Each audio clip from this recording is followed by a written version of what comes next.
Nakabenta ki khobor ke baman kasngi subscribe yo Antor News.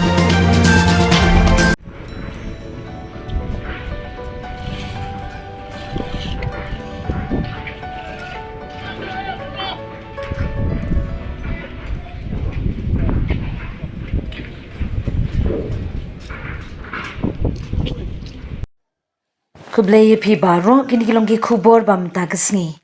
Dang step pengap ke school Khasi Jantia Presbyterian Girls High Secondary School Kabadon Hamishan Compound kara syak bamdu agi telit ding ki belakang bha.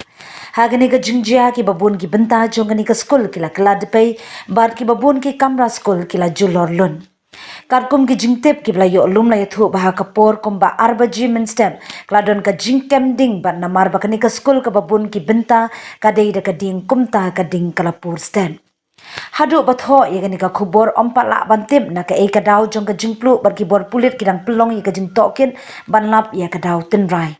La ban ong ka jingplu jong ka tika school kalabu mentah ha ka jing ka bakrau ya ki kena school ki belet puli ha ka tika school.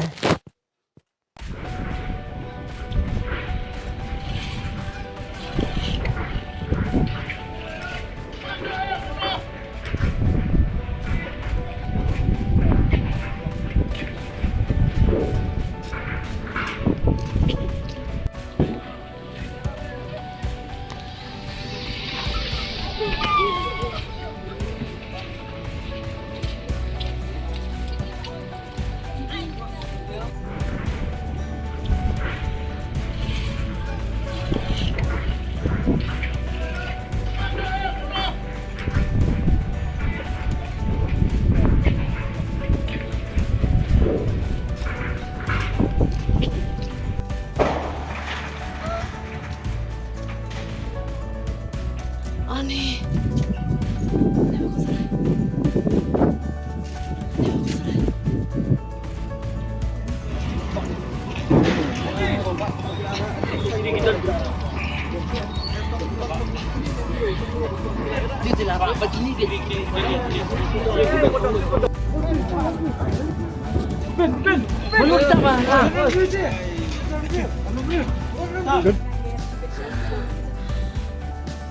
Ini aku kunjung iyo.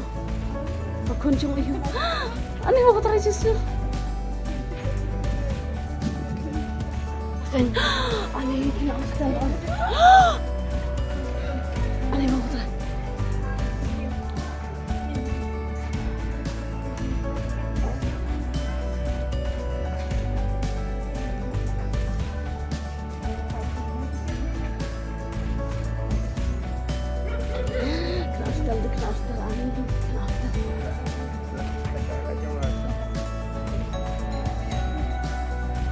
Wah,